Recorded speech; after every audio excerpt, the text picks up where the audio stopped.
अस्सलाम वालेकुम friends, welcome back to Top Smarties drama serial Tere Bin, जो कि बुध और जुमेरात को हर पल जियो पर नशर किया जाएगा। एपिसोड 11 बुध को नशर की जाएगी। आखिरकार एपिसोड 11 में क्या होगा, आपसे मुकम्मल एपिसोड की स्टोरी आज शेयर करूंगी। उससे पहले आपसे रिक्वेस्ट है, चैनल पर न्यू है तो ज़रूर सब्सक्राइब कर दीजिए, साथ ही बेल का नोटिफिकेशन ज़रूर प्रेस कीजिएगा ताकि मेरी हर आने वाली वीडियो बहुत आसानी से देख सकें। मीरब, जिसका निकाह तो हो चुका है, अब अगला दिन है कि सुबह तैयार होकर हया के सामने से गुजरती है। ऐसे में हया उसे कहने लगती है, बहुत खुश लग रही हो। ऐसे में मीरब, जो खुश तो नहीं लेकिन खुशी का ड्रामा ज़रूर करती है हया के सामने। हाँ, कल शादी हो गई, आज वलीमा भी हो जाएगा। खुशी का दिन तो है ना, खुशी तो बनती है, मेरा खुश होना तो बनता है। तुम सुनाओ, तुम कैसी हो?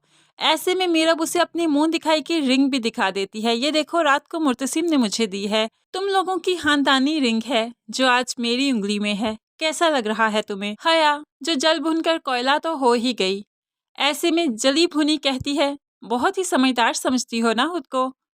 तो मीरा भी कह देती है, नहीं, मैं समझदार खुद को नहीं समझती, लेकिन तुम्हें बहुत बेवकूफ समझती हूँ। मीरब उसके सामने इतराती हुई और खुशी का ड्रामा करती हुई अब बाहर की तरफ जाने लगती है। वहां जाकर देखती है कि सलमा बेगम, जिस पर कुछ मुलाजमों ने छतरी से छांव की हुई है, और वो बाहर सेहन की तरफ जा रही है।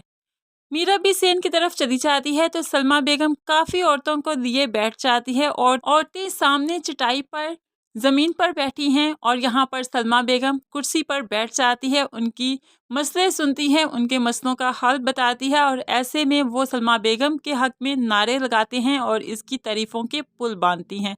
तो ये सब कुछ मीरब के लिए बहुत ही अनोखा, बहुत ही नया था, जबकि गांव में ये रवायत है और यही औरतें सलमा बेगम के पास ही आती हैं, अपने मसलों का हल निकलवाती हैं और अपनी मुश्किलें हल करवाती हैं। लेकिन ये सब कुछ मीरब के लिए बहुत ही नया था। दूसरी तरफ मीरब, जो कि बिल्कुल सादा सा लिबास पहनकर आ गई, शादी का अगला दिन है, अभी तो वलीमा भी नहीं हुआ, तो ऐसे में सादा सा लिबास पहने बगैर तैयार हुए जब आई, सलमा बेगम उसकी तरफ देखती रह जाती है, बहुत ही गुस्से में है। लेकिन वहां पर मीरब को सबके सामने कुछ नहीं कहा। जैसे ही कमरे में आई, आकर कहने लगी, शादी का अगला दिन है, तुम्हें तैयार होना चाहिए था, अच्छे से कपड़े पहनने चाहिए थे। हम लोग ऐसे लोगों के सामने नहीं जाते जैसे आज तुम आ गई। ऐसे में मीरब कहने लगी, मैं तो ऐसी हूँ, ऐसी ही रहूंगी, मुझे इन्हीं कपड़ों में कंफर्टेबल फील होता है और मैं यही कपड़े पहनती हूँ। मुझसे ज़्यादा भारी भरकम कपड़े नहीं पहने जाते, ना ही ज्वेलरी पहन के तैयार हुआ जाता है। तो सलमा बेगम कह देती हैं, हम लोगों ने अपना कंफर्ट नहीं, लोगों के लिए तैयार होना है। तुम्हारा कंफर्ट जो है, जो नहीं, तुम अपनी हद तक रखो, लेकिन जब तुम अपने कमरे से बाहर निकलो, इस बात का ख्याल रखना कि तुम इस घर की बहू बनकर निकलो, तुम्हें खूब अच्छे से तैयार होना है। लेकिन फिलहाल सलमा बेगम की किसी भी बात का मीरब पर कोई भी असर नहीं हुआ। वो इतराते हुए सलमा बेगम के पास से चली जाती है और ऐसा मुंह बनाती है कि जैसे उनको दोबारा आकर मिलेगी ही नहीं। है, यहाँ पर यह वक्त तो गुजर गया, शाम हो चुकी है, मीरब का वलीमा है, मीरब वलीमे के लिए तैयार हो चुकी है। मुर्तसिम, जो मीरब को इतना तैयार हुए देखता है, देखता ही रह जाता है। ऐसे में मीरब उसे कहने लगी, होश करो, हमारे दरमियान कमिटमेंट हुआ है। तो मुर्तसिम आगे हाथ करते हुए कहता है, बाहर वलीमा है, सभी लोग आए हैं, ऐसे में हम दोनों साथ जाएंगे तो सबको बहुत अच्छा लगेगा, इसलिए तुम मेरे साथ चलो। लेकिन मीरब कह देती है, नहीं, मैं खुद ही जाऊंगी, जब मेरा दिल करेगा मैं चली जाऊंगी। मुर्तसिम को गुस्सा आ जाता है, कहने लगा, तुम मेरे साथ क्यों नहीं जा सकती? मीरब कहने लगती है, ऐसे ही तुम कमिटमेंट से फिर जाओगे तो फिर मैं क्या करूंगी? अब मुर्तसिम जरा सा मुस्कुराहट अपने मुंह पर लाते हुए कहता है कि अगर मैं कमिटमेंट से फिर गया तो तुम मेरे खिलाफ केस कर देना, तुम्हें कोई कुछ नहीं कहेगा, इसलिए तुम बेफिक्र होकर मेरे साथ चल सकती हो। बहुत मुमकिन है कि यहाँ पर मीरब उसके साथ चली जाएगी। जाकर दोनों स्टेज पर बैठे हैं, काफी हैप्पी कपल लग रहा है, सभी इनको देखकर बहुत खुश हैं। लेकिन हया, जो काली साड़ी पहने अपनी मोहब्बत का मातम मनाने के लिए यहाँ पर आ ही गई, वो इन्हें देखकर जरा भी खुश नहीं। उसका तो बस नहीं चलता कि मीरब का गला दबाकर उसको मार ही दे और खुद मुर्तसिम के साथ बैठ जाए। ये तो आम सी बात है कि जब ढोल बजता है या फिर म्यूजिक बजता है तो सभी थिरकने लगते हैं, बस यही हाल तो मीरब का है। जरा म्यूजिक बजा नहीं कि मीरब ने उठकर डांस करना शुरू कर दिया। सबको बहुत ही गुस्सा आया। सलमा बेगम तो गुस्से से उसे देखती रही और मुर्तसिम भी अपने गुस्से को दबाने की बहुत कोशिश करता रहा, लेकिन जब मामला हद से बढ़ने लगा तो मुर्तसिम भी खड़ा हो गया। खड़े होकर पहले तो मीरब को रोकने की कोशिश की, डांस मत करो, लेकिन मीरब इतनी मगन है डांस में कि किसी की बात ही नहीं सुनाई दे रही, किसी का लहजा देख ही नहीं रही। ऐसे में मुर्तसिम अपनी जेब से नोट निकालते हुए अपनी बीवी पर नोट निछावर करना शुरू कर देता है, ताकि इसे थोड़ा एहसास हो कि मुर्तसिम गुस्से में है और गुस्से की वजह से ये सब कुछ कर रहा है। लेकिन मीरब को इस बात का कोई एहसास नहीं, वो तो नाचती गई तो बस नाचती ही गई।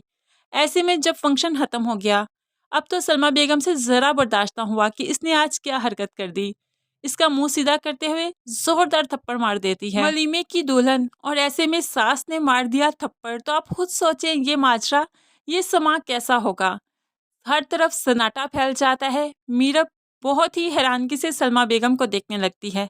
अब सिर्फ पूरे हॉल में सलमा बेगम की आवाज़ गूंजने लगती है, लड़की आज जो किया आइंदा मत करना, हमारे खानदान की रवायत में ये नहीं हमारे है। घर की बहू बेटियां इस तरह लोगों के सामने नाचा नहीं करती। मैं तुम्हारा शोहर नहीं जो तुम पर नोट निछावर करना शुरू कर दूं।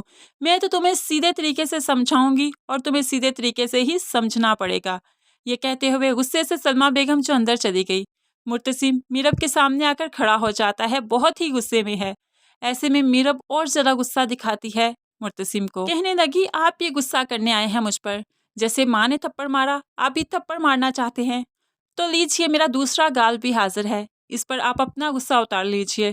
जैसी माँ वैसा बेटा। ये कहते हुए रोते हुए मीरब अपने कमरे में आ जाती है। कमरे में आई के पीछे मरियम भी आ जाती है। मरियम जो मीरब को रोते हुए देखती है तो कहने लगी आप तो बहुत दिलेर हैं, क्यों रो रही हैं? आप तो सब कुछ कर गुजरती हैं, फिर रोना कैसा? मीरब भी रोते हुए चुप होकर उसकी तरफ देखकर कहती है तुम भी कुछ सीख लो मुझसे, ये दिलेरी तुम्हें भी आनी चाहिए, बहुत काम आएगी आगे चलकर। अब मरियम तंजिया उसे कहती है हाँ सीख भी लूँगी, जब आप अदालत में केस करेंगी और केस अगर आपके हक में हो गया तो मैं ज़रूर सीखूंगी। तो कब कर रही हैं आप फिर मेरे भाई के खिलाफ केस अदालत में? मीरब तो बहुत हैरान होकर मरियम की तरफ देखने लगती है कि इसने आखिर क्या बात कर दी। लेकिन फ्रेंड्स, जब वलीमे के दौरान मुर्तसिम मीरब को ले जाने के लिए कह रहा था कि मेरे साथ चलो, और मीरब ने कहा था कमिटमेंट से फिर जाओगे, मुर्तसिम ने बोला था कि तुम अदालत में केस कर देना अगर मैं कमिटमेंट से फिर गया, तब मरियम बहुत मुमकिन है कि इन्हें वलीमे के लिए लेने आई थी और दरवाजे पर खड़े होकर इनकी बातें सुन ली, और ऐसे में उसे सारी हकीकत का पता चल गया। मीरब भी जान चुकी है कि मरियम को अब उनके कॉन्ट्रैक्ट के बारे में पता चल चुका है, लेकिन मीरब को खैर किसी भी बात से कोई भी फर्क नहीं पड़ता। यही मरियम अब आगे चलकर हया को भी इस बारे में बता देगी। हया के लिए तो बहुत ही खुशी का दिन होगा, तब इन दोनों में गलतफहमियां डालना हया के लिए बहुत ही आसान हो जाएगा। खैर यहाँ पर जब मरियम खड़ी है, वो मीरब से बातें कर रही है, पास ही मुर्तसिम कमरे में बहुत ही गुस्से में दाखिल होता है, तो मरियम वहाँ से चली जाती है। अब मुर्तसिम मीरब को झंझोड़ते हुए कहने लगता है ये क्या हरकत की तुमने? तो मीरब जो कि पहले ही रो रही थी रोने लगी, मैंने क्या किया है, मैंने क्या किया, अपना वलीमे पर डांस ही किया है और मैंने क्या कर दिया? ऐसे में मुर्तसिम उसे कहने लगता है मीरब तुम मेरी इज्जत हो और हम अपनी इज्जतों को ऐसे लोगों के सामने सरे बाजार रुस्वा नहीं किया करते। तुम मुझे शोहर मानो या ना मानो, लेकिन तुम मेरी बीवी हो। यहाँ पर मीरब चीखते हुए बोलती है मैं तुम्हारी बीवी नहीं हूँ। अब मुर्तसिम उससे भी ज्यादा ऊंची आवाज में चीखते हुए गरजते हुए बोलता है तुम मेरी बीवी हो। यहाँ पर मीरब मुर्तसिम का गुस्सा देखते हुए उसे गरजते हुए ऐसे जब सुनती है तो सहम जाती है, डर जाती है और खौफ के मारे थोड़ी देर चुप हो जाती है। लेकिन थोड़ी ही देर के बाद सीना ताने फिर उसके सामने खड़ी हो जाती है। तुमसे शादी करके मेरी बहुत जिल्लत हुई है, मैं तुमसे शादी करना नहीं चाहती थी। ऐसे में तुम्हारी कोई भी दो कौड़ी की इज्जत मेरी जिल्लत का अजाला नहीं कर सकती। अब तो मुर्तसिम और भी गुस्से में आ जाता है। मीरब को दीवार के साथ धक्का देते हुए मुक्का दीवार के साथ जोरदार मारते हुए कहता है क्या तुम जलील हुई हो मुझसे शादी करके? तुम्हारी अना को ठेस पहुंची है। जलील तो तुमने मुझे कर दिया, उस कॉन्ट्रैक्ट पर मुझसे साइन करवा के। ऐसे ना चाहते हुए भी खानदान की इज्जत के लिए निकाह तो मुझे पढ़ना पड़ा तुम्हारे साथ। जिल्लत तो मेरे हिस्से में आई है, अना को तो मेरी ठेस पहुंची है। ऐसी बात है जो मैं किसी को बता नहीं सकता, शेयर नहीं कर सकता, अंदर ही अंदर रोज जीऊंगा रोज मरूंगा। तुम क्या समझती हो तुम जलील हुई हो? तुमने मीरब मीरब खान तुमने मुझे जलील किया है। बस यही तकरार है कि इसी दौरान ही ड्रामा खत्म हो जाएगा। ये फ्रेंड्स, मेरे मुताबिक एपिसोड नंबर 11 की स्टोरी कुछ इस तरह से चलेगी, लेकिन जाहिर सी बात है सीन थोड़े से आगे पीछे हो सकते हैं क्योंकि मैंने प्रिडिक्शन की है। आपको मेरी ये प्रिडिक्शन कैसी लगी जरूर कमेंट्स में बताइएगा। वीडियो अच्छी लगी लाइक और शेयर जरूर कीजिएगा। दुआओं में याद रखिएगा, अपना बहुत सारा ख्याल रखिएगा। नई वीडियो तक के लिए अल्लाह हाफिज।